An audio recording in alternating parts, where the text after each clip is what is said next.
Buenas tardes, buenos días, buenas noches. No importa cuándo me vean. El día de hoy vamos a estar trabajando con un tema que está relacionado con la materia de dinámica de mecanismos. En otras escuelas, en otras universidades puede conocerse como la materia de análisis de mecanismos, diseño de mecanismos, simulación de mecanismos, ¿no? Esta es una continuación a los videos que he estado mostrando a lo largo del semestre. Por lo tanto, a partir del próximo año, dado que estaré impartiendo esta materia, iré llenando los temas que faltan conforme esté revisando las mismas temáticas, ¿no? Entonces, un tema importante dentro del análisis y diseño en base a aceleración, pues lo que se conoce como los mecanismos de retorno rápido. Ya habíamos comentado que los mecanismos de retorno rápido son una de las aplicaciones más importantes para aquellos mecanismos de segunda y de tercera inversión, dado que el movimiento de ida y de venida no es el mismo, sino que el de ida es mucho más lento y el de regreso es más rápido, ¿no? Por eso se llaman de retorno rápido. Usualmente el proceso de retorno consiste en tiempos muertos, por lo tanto, lo ideal, sobre todo en líneas de producción, es que estos tiempos muertos se reduzcan, ¿no? Y esta es básicamente la idea, ¿no?, de un mecanismo de retorno rápido. Aquí tenemos dos ejemplos. Como podemos ver, este es un mecanismo de cepillo de manivela, donde vean precisamente, se puede identificar fácilmente cuál es el retorno y cuál es la ida, ¿no? La ida o la carrera, como también se conoce, es esto de acá. Y el retorno, pues es el jalón que va hacia el lado contrario, ¿no? Y esto se debe al uso del mecanismo. Vean ustedes que la rueda verde actúa como la manivela que impulsa el resto del mecanismo, y luego, como eslabón intermedio, tenemos esta corredera móvil, ¿no?, que está de color gris. Dicha corredera móvil, a su vez, está conectada a una diada de salida, donde el final de la diada es precisamente una corredera, ¿no? Otro ejemplo de mecanismo de retorno rápido es lo que se conoce como el mecanismo Whitworth.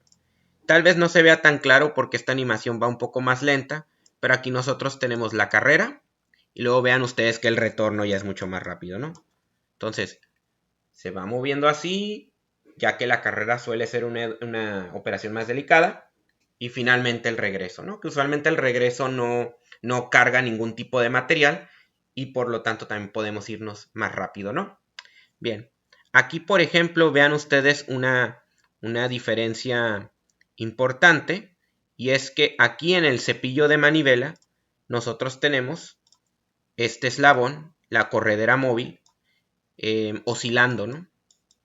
Es decir, esta corredera está ejecutando un movimiento oscilatorio, mientras que en este caso la corredera móvil, que también ahí tenemos una corredera móvil conectado a esta rueda, que es un engrane, porque el propósito es que este engrane más pequeño está conectado a un motor, y pues la idea es reducir la velocidad. Pero la parte que nos interesa es de aquí en adelante, ¿no? Y vean ustedes cómo en el mecanismo Whitworth la corredera móvil está ejecutando un giro completo, ¿no? Y esa es la principal diferencia que existe entre los dos diseños principales de retorno rápido. En esta clase no voy a meter el diseño con corredera móvil. Vamos a partir de un mecanismo de 4 barras y al final lo vamos a extender a un mecanismo de 6 barras. Pero la idea al final de cuentas es que el mecanismo de 4 suele extenderse al mecanismo de 6, ya que al final del mecanismo siempre vamos a contar con el eslabón número 5 y finalmente con la corredera, que hace alusión a la diada de salida, ¿no? Entonces es muy importante que ustedes vayan identificando todos los elementos que componen al sistema, ¿no? Bueno, entonces vamos a empezar con un mecanismo de 4 barras, un mecanismo que ustedes ya conocen bien. Si ustedes analizan las trayectorias, van a darse cuenta que se trata de un mecanismo manivela balancín, tal y como dice aquí. También pueden ustedes aplicar la teoría de la teoría de Grashof para identificar pues cuál es la relación entre los lados, siendo el más largo 5.2, el más corto 1. La suma de estos me da 6.2.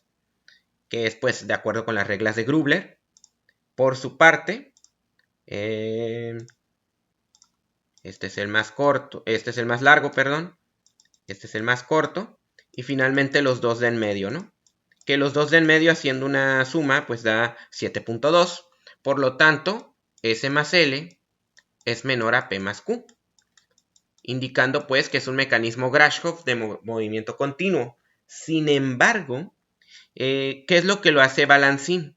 Bueno, que la manivela es adyacente a la bancada. Eso es lo que lo hace balancín, de acuerdo con la teoría de Grashof. Bueno, ahora vamos a construir este mecanismo con dichas dimensiones.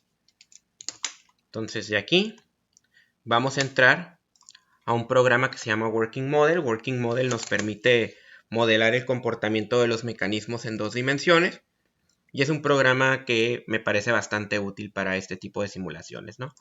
Entonces, primero vamos a guardar el archivo. Le vamos a poner simulación 1 de esta clase, que es la clase 45, ¿no? Bien, lo vamos a guardar. Y ahora sí, entramos al espacio de trabajo y vamos a poner todo lo que nos va a ayudar, las reglas, lo cual nos va a dar una idea en qué escala estamos trabajando, la cuadrícula que nos va a permitir hacer coincidir las líneas y los puntos, y los ejes XY que también me van a decir en qué parte del sistema coordenado estoy, ¿no? Bueno, entonces sabemos que la bancada es de 5.2 centímetros, así que como estamos usando centímetros, yo lo que voy a hacer es irme al sistema internacional y le voy a dar clic en grados, porque el θ2 inicial es de 45 grados. Para este diseño y este análisis, el θ2 no va a ser tan relevante, pero igual lo vamos a poner porque es nuestro punto de partida.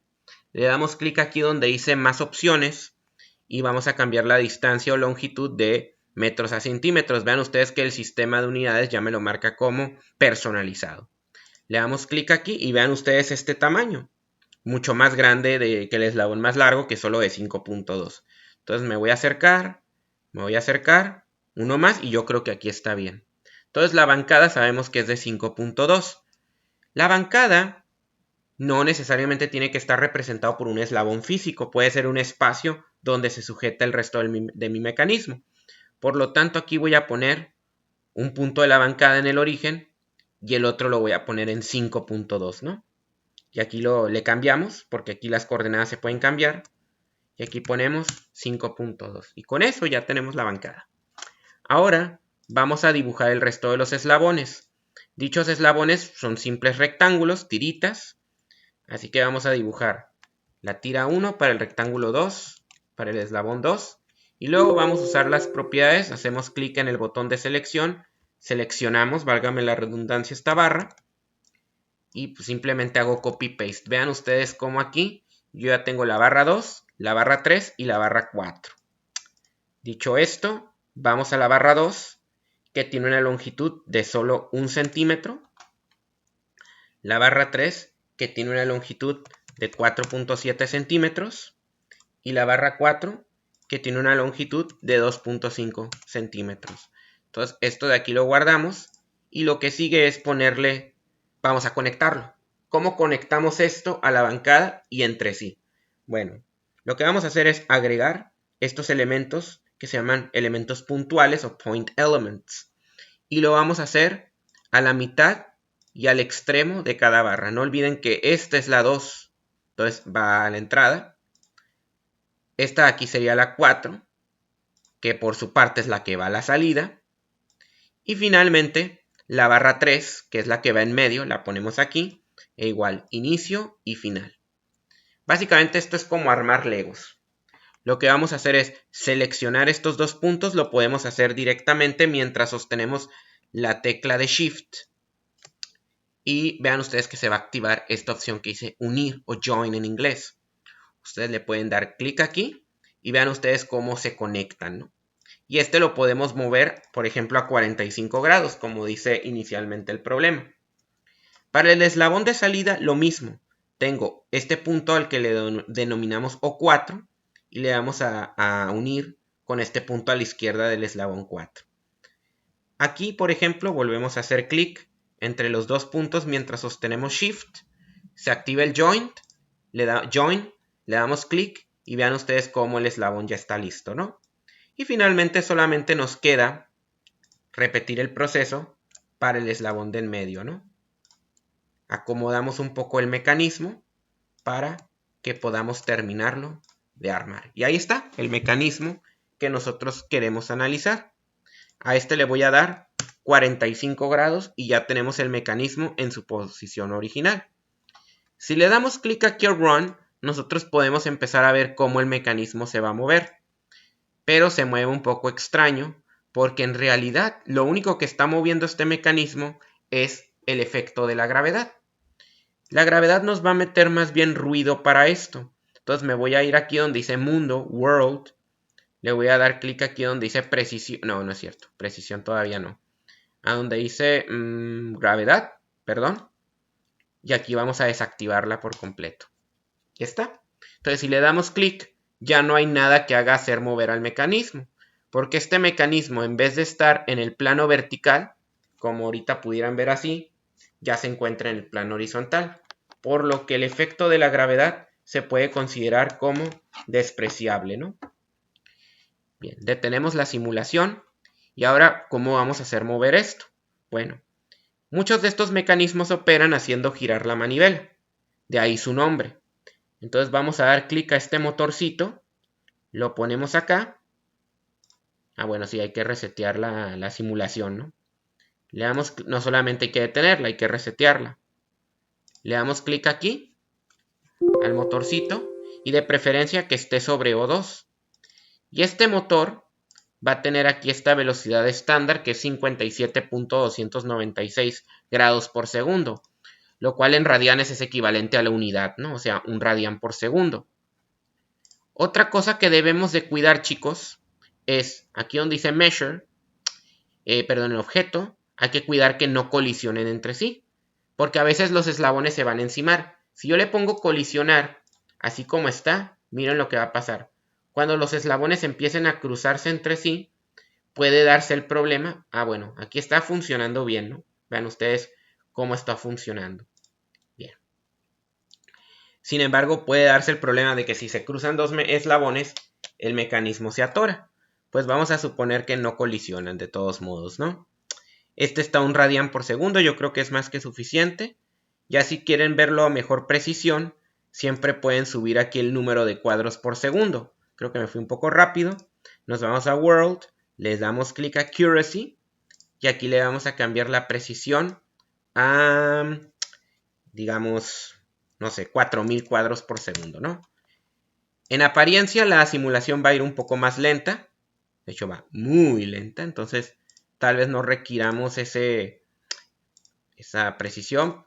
Yo creo que con 500 puede ser. Con 500 se ve bastante bien. Esto ya es por prueba y error, ¿no? Dependiendo de también la precisión que uno desee al momento de hacer estas simulaciones, ¿no? Pero lo más importante es cómo ahora va a ser evaluar cómo se comporta el eslabón de salida. Porque al ser balancín, pues el balancín viene y va, ¿no? Lo cual es la base para últimamente todos los mecanismos de retorno rápido. El retorno siempre tiene una ida y una venida.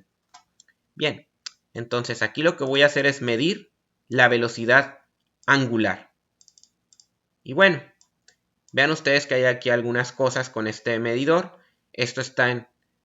Ahorita lo voy a poner en el modo gráfico, ¿no? Porque si quiero ver cómo se va comportando la tendencia. A diferencia de otros problemas donde yo quería comprobar numéricamente el resultado, aquí simplemente quiero ver cómo se va comportando cualitativamente el eslabón, ¿no? Y le volvemos a dar clic a play. Y pues ahora no nos queda más que disfrutar la función, ¿no? Vean ustedes cómo esa velocidad angular llega a un punto, llega a un punto, llega a un punto, llega a un punto. Y cuando se regresa, el punto va a empezar a subir de nuevo, ¿no? Eso es precisamente a lo que me refiero con la velocidad angular. Muy bien.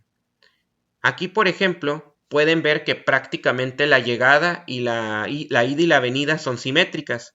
Es decir, se puede manifestar a través del valor máximo de la velocidad hacia una dirección y la velocidad máxima desde la otra dirección. Prácticamente son la misma. Y pues obviamente esto nos sirve como un mecanismo de retorno rápido, ya que si bien presenta la característica de ida y venida, tiene el gran problema de que pues hay mucho tiempo de pérdida al momento de regresarse, ¿no? Entonces, tendríamos que hacer un rediseño. El rediseño se basa en un principio que a continuación voy a mostrar.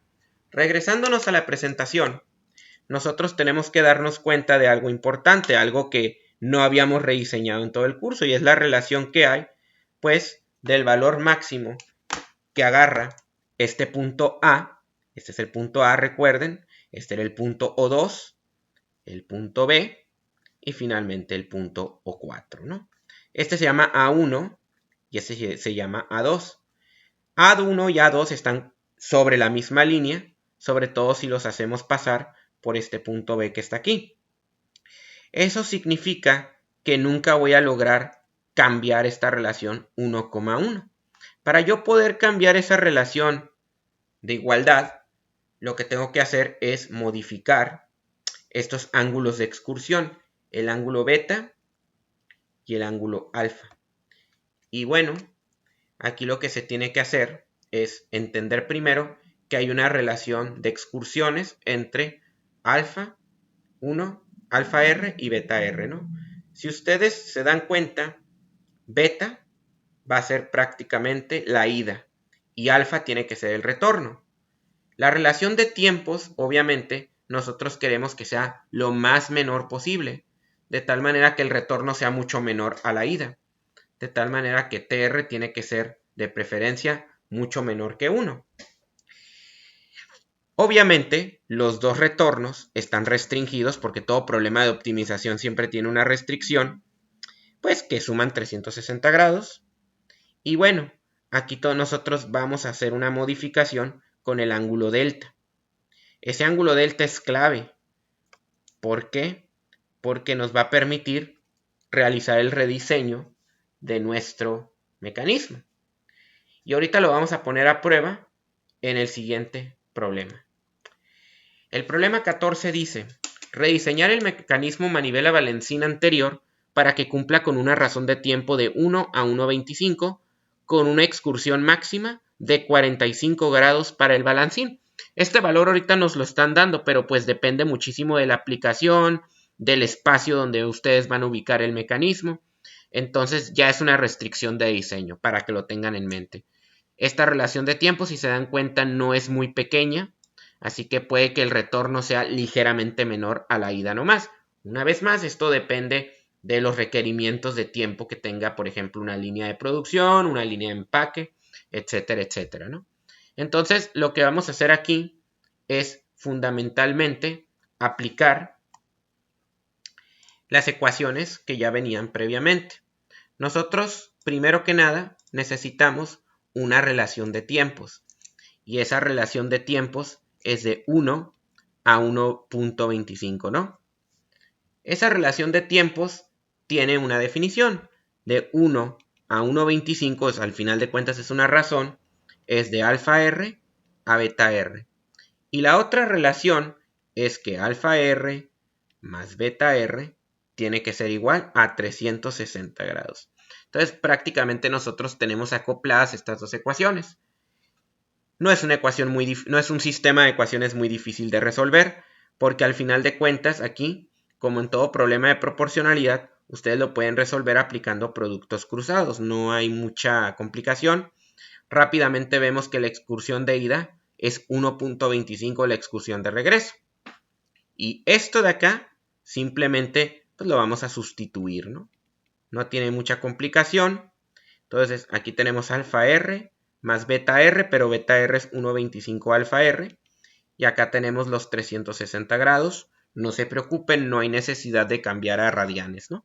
Entonces, si sumamos estos dos términos semejantes, nos va a quedar 2,25 alfa R.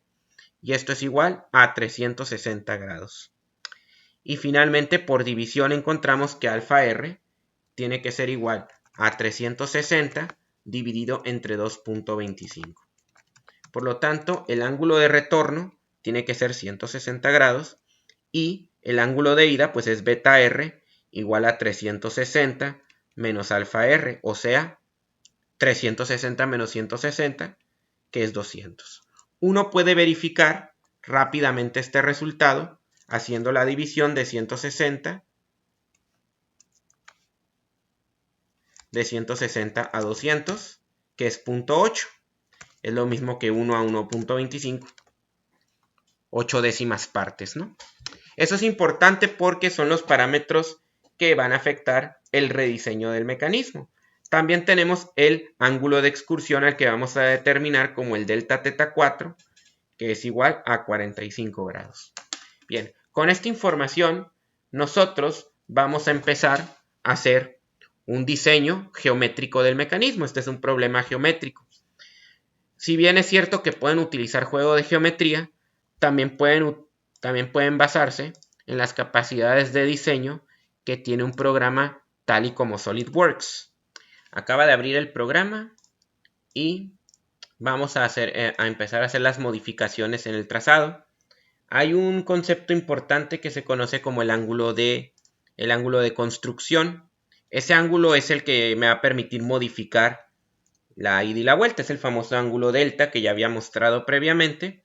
Y esto es igual al valor absoluto de 180 menos alfa r, que en consecuencia es lo mismo que 180 menos beta r, también en valor absoluto. Si ustedes hacen la operación, rápidamente van a encontrar que este ángulo tiene que ser de 20 grados, ¿no? Algo importante que deben de tomar en cuenta: las longitudes de los eslabones tienen que ser iguales. Es decir, la bancada tiene que ser igual de 5.2 centímetros, la entrada o la manivela es de 1 centímetro, el acoplador de 4.7 centímetros y la salida o el balancín de 2.5. Entonces aquí vamos a usar las capacidades de croquisado y, como siempre, recomendable guardarlo, ¿no? En este caso no tengo un folder en particular, pero voy a poner croquis, voy a poner problema, unidad 3 y es el número 14, ¿no? Entonces aquí hacemos un croquis y lo dibujamos, ¿no? Ese va a ser nuestro primer paso. Entonces, de acuerdo con el procedimiento usual, lo primero que debemos de hacer es trazar el eslabón número 4 en sus dos posiciones extremas. Recuerden que la diferencia entre las dos posiciones extremas debe ser 45 grados y desde luego nos vamos a apoyar en el origen, ¿no? Entonces aquí, en cualquier dirección que ustedes quieran, van a dibujar dos líneas constructivas. Esto lo voy a poner en centímetros para que sea más congruente. Me sacó del croquis, lo voy a seleccionar y ahí está, ya me regresa, ¿no? Ok. Esta línea debe tener una longitud acorde a lo que ya habíamos dicho en cuanto a tamaño. Ese es 4, 2.5. La longitud del balancín debe de ser de 2.5 centímetros. Posteriormente, debemos de dibujar el otro balancín, pero ahora a 45 grados. Es decir, aquí vamos a poner la dimensión que tiene el cual también debe de ser 2,5. Y finalmente el ángulo que hay entre estas dos líneas, que debe de ser de 45 grados. Entonces ahí nosotros vamos a tener por diseño las dos dimensiones que nosotros queremos.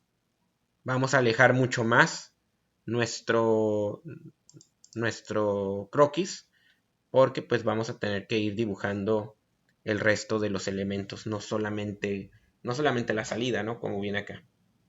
Bien, ahora ya hicimos el cálculo de las alfas, de las betas y de delta. Delta es el ángulo de construcción. Este delta es importante porque es a través de ese delta por donde va a pasar el otro punto de la bancada. Aquí está O4. Tenemos que dibujar también O2, ¿no? Y para eso nosotros tenemos que trazar una línea de construcción desde la posición inicial, a la que vamos a definir como esta línea de la derecha, y yo voy a dibujar una línea constructiva. Asimismo, voy a tirar otra línea constructiva por ahorita de la longitud que se desea y pues dicha línea constructiva debe de ir pasando por acá, ¿no? Ahí está. Entonces ahí tenemos las dos líneas constructivas que al final deben de coincidir con un solo punto, ¿no? Estas líneas constructivas, como ya dije, van a ir determinando la posición de mi bancada. Entonces, ahora, el ángulo que van a formar esas dos líneas de construcción debe ser el ángulo delta de 20 grados que ahorita acabamos de calcular. Vean ustedes cómo se va formando, ¿no? La intersección va a ser el punto O2. Y ahora sí, teniendo O2 y teniendo O4, tenemos nuestra nueva bancada. Por lo tanto, esta bancada ya la vamos a denominar con una línea sólida. Y algo importante sobre la bancada, pues es cuidar la longitud que tenía. La longitud de esta bancada tiene que ser 5.2 centímetros. Puede que la posición cambie, pero la longitud no. Ok, aquí me estoy yendo un poco para acá.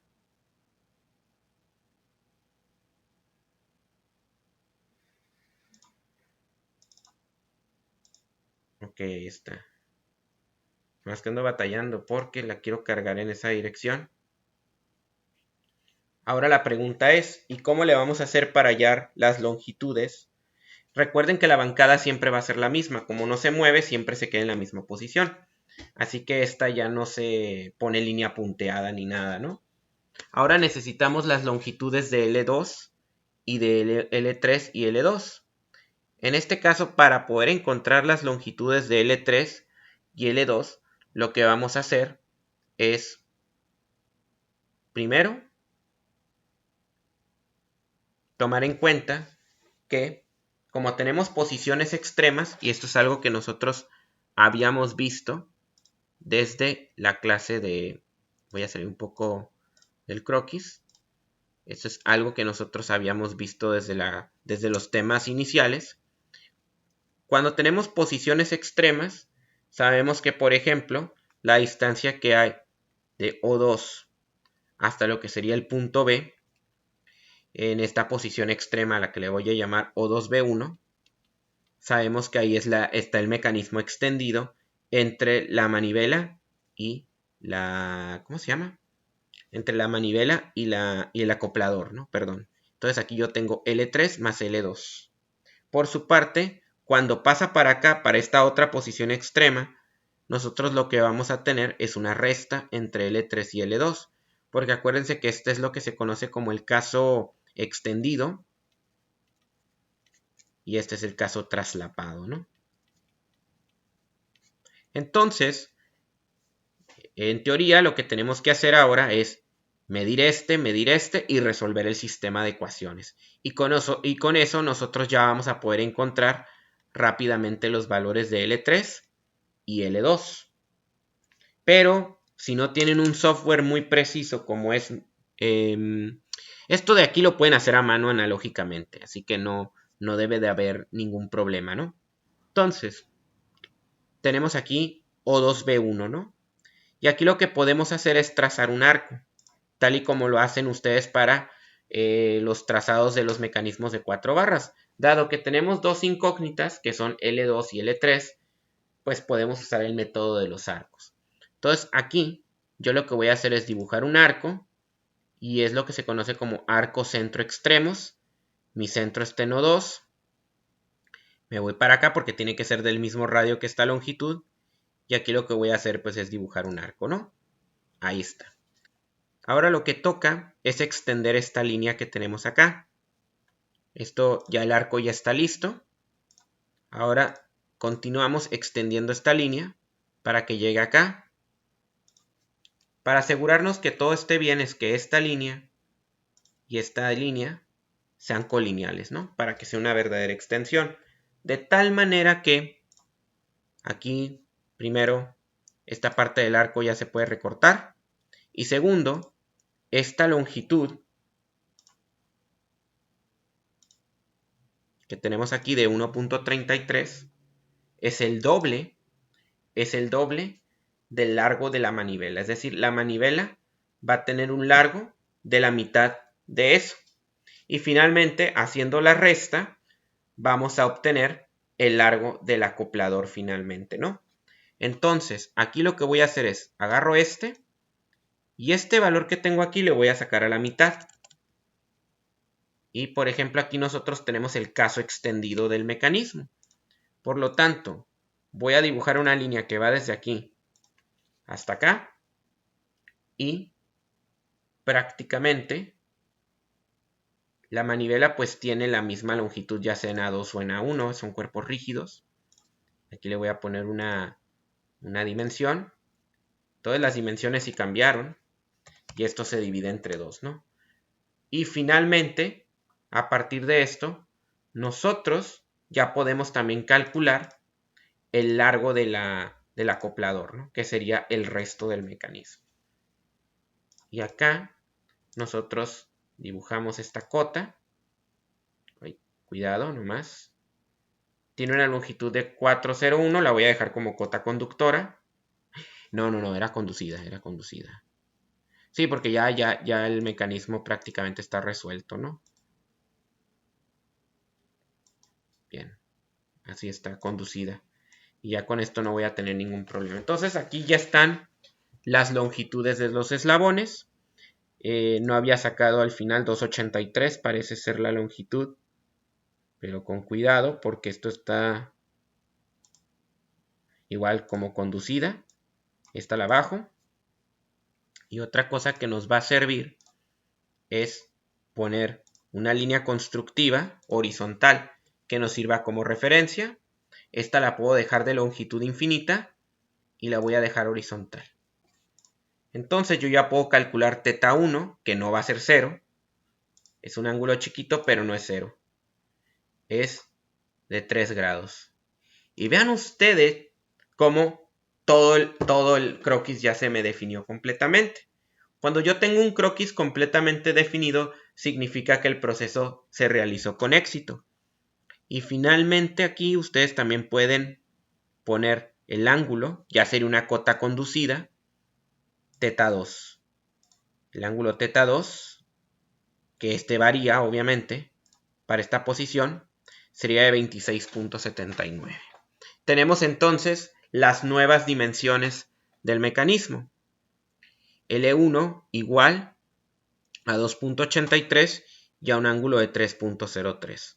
Entonces lo que voy a hacer aquí, este ya lo puedo guardar, porque voy a necesitar un mecanismo diferente. Abro uno nuevo, igual. Echo a andar todos estos elementos. Las unidades vuelven a ser centímetros y grados. Le doy clic aquí OK. Y pues obviamente esto hay que acercarlo, ¿no? Bien, parece que esta ya es una dimensión adecuada. Aquí ponemos O2, ¿no? Que va a ser el inicio o la partida de todo el mecanismo. Dijimos que la bancada era de 283. Ahora que la bancada no es horizontal, sí me conviene hacer un eslabón, porque si no tendría que descomponer la posición en X y la posición en Y, que llevaría a O4. Y eso sería, no es complicado, pero son pasos extra, ¿no? Que no es necesario hacer. Entonces, esta bancada le vamos a dar una longitud de 283. E igual que como lo hicimos, vamos a hacer copy-paste a esta y a esta. Esta tiene una inclinación de acuerdo con mi diseño de 3.03. Y vean ustedes cómo este se va a conectar con este. Y aquí nosotros ponemos un punto. Para que este no se mueva, lo que voy a tener que hacer es ponerle un ancla. Con eso yo ya fijo ese mecanismo. Y dejo en claro cuál es la bancada, ¿no? Si yo me devuelvo esta figura, ustedes van a ver que yo calculé el ángulo que forman estos dos. No creo que sea lo más conveniente tomar ese ángulo. sino más bien el ángulo que forma este con la horizontal, no más que con mucho cuidado, conducida 29.82. Ese sería el ángulo que llevaría tanto la manivela como el acoplador. Y eso es sencillo porque aquí lo único que voy a tener que hacer es que esta manivela le voy a dar el cambio y al acoplador también. Y ambos llevan un ángulo de 29.82, ya que son colineales. Bien. Igual, ahora a este le vamos a poner puntito aquí y puntito acá. Ojo que los ángulos son con respecto a la horizontal, no con respecto a la bancada. Ya se habrán dado cuenta que otra forma en como yo puedo seleccionar dos o más objetos al mismo tiempo es simplemente escribiendo un rectángulo y metiendo los elementos que quiero seleccionar dentro, e igual los uno. Aquí está mi bancada, perdón, mi acoplador L3, el cual yo voy a poner acá un punto y acá yo pongo otro punto. E igual, selecciono estos dos, conecto y vean ustedes que ya queda colineal, ¿no? Finalmente, lo que hace falta es el eslabón 4, el cual es el único eslabón que tiene su longitud inicial igual que el original.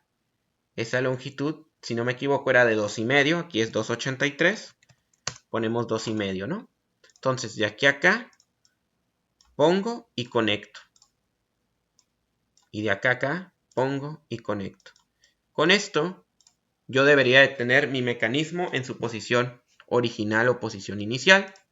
Y yo necesitaría entonces, además de guardarlo como están viendo en la pantalla, pues verificar que cumple dos condiciones. La primera, que efectivamente el eslabón 4 se está moviendo 45 grados.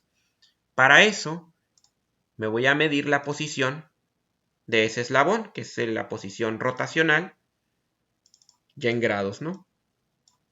Y bien, entonces, podemos ver la gráfica, la podemos apreciar, y vamos a ver cómo se está comportando, ¿no? Entonces, vean ustedes que si yo le doy correr, no se mueve nada, solamente se cayó. Otra vez, se cayó y topa. Hay dos detalles aquí. El primero, gravedad. Hay que quitarla. Y segundo, si bien ya no hay gravedad, esto está colisionando, lo que ya les había dicho, sobre todo porque aquí hay una bancada que va a estar estorbando. Le pongo que no se crucen físicamente. Y con esto, ya nada más nos hace falta agregar el motor. De la misma manera, no es necesario que tenga una velocidad angular en particular, le dejamos 1, sin ningún problema.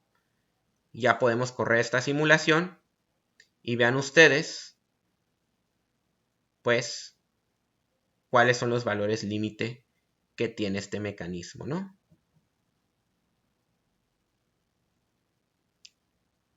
Aquí no se aprecia, pero vean que el ángulo menor es 60 grados y el ángulo mayor es alrededor, un poquito arriba, un poquito abajo de 110 y un poquito arriba de 100. Es decir, es alrededor de 105. Puede haber un poquito de margen de error porque metimos dos decimales al momento de diseñar. Ustedes siempre se pueden poner tan precisos como quieran. Pero ahora, tras haber visto que el ángulo de excursión es el deseado, ya podemos también trabajar con la relación de velocidades. Para eso, voy a medir la velocidad del mismo eslabón de salida, en este caso también rotación, y una práctica muy común que yo hago en estos programas, ya lo he explicado en clase, pero es la primera vez que lo van a ver aquí en video, cambiarle la etiqueta. En vez de decir rot, le vamos a poner teta 4, porque es el ángulo 4 el que va a girar. Y este de acá es omega 4. Otra ventaja que tiene Working Model es que a pesar de su simpleza, ustedes pueden modificar la ecuación o el número de salida acorde a una serie de relaciones. La velocidad angular es más común reportarla en radianes. Aquí tenemos grados. Para pasar de grados a radianes hay que multiplicar por pi y dividir entre 180, que es el factor de conversión. Y finalmente lo que yo quiero analizar es cuál sería la velocidad máxima y la velocidad mínima, la velocidad de ida y la velocidad de vuelta. Y a partir de eso yo voy a encontrar una relación. Por lo tanto, corremos el mecanismo y veamos qué es lo que ocurre, ¿no? A diferencia del primer mecanismo que corrimos, vean ustedes que efectivamente sí hay una relación de asimetría. Si bien es cierto que la gráfica no dice tanto, vean ustedes, por un lado, el punto más bajo del mecanismo prácticamente está como en 0.5 negativo, mientras que el punto más alto está ligeramente abajo, como en 0.4, así que la relación entre 0.4 y 0.5 más o menos denota esa relación de retorno rápido. Puede que no sea el retorno más rápido que nosotros queramos. Por ejemplo, vean aquí que mientras se mueve antihorario está haciendo la carrera de ida y luego horario está haciendo la de vuelta, ¿no? Aquí está, ida y vuelta. Ida y vuelta. Y básicamente eso es el principio del mecanismo de retorno rápido, verificando también el ángulo de excursión deseado, ¿no? Entonces, este es uno de los primeros métodos para diseñar este tipo de mecanismos. Como pueden ver, no es un método geométrico muy complicado, sin embargo, está limitado a relaciones de retorno no tan impresionantes pudiera uno pensar, ¿no? Para la siguiente sesión voy a estar trabajando con otro método para el rediseño de mecanismos de retorno rápido, pero ahora sí, ya tomando en cuenta razones mucho más altas. En este caso, un ejemplo de 1.4, una relación de tiempos de 1.4, ¿no? Y así ustedes pueden empezar a diseñar sus propios mecanismos. Esta es una limitación también dada por el propio mecanismo de 4 barras. De hecho, el mecanismo que viene para la siguiente clase es de 6 barras. Bueno, espero hayan disfrutado este video. No se olviden de dar like, de suscribirse al canal y darle clic a la campanita ante cualquier actualización. Nos vemos en la siguiente lección.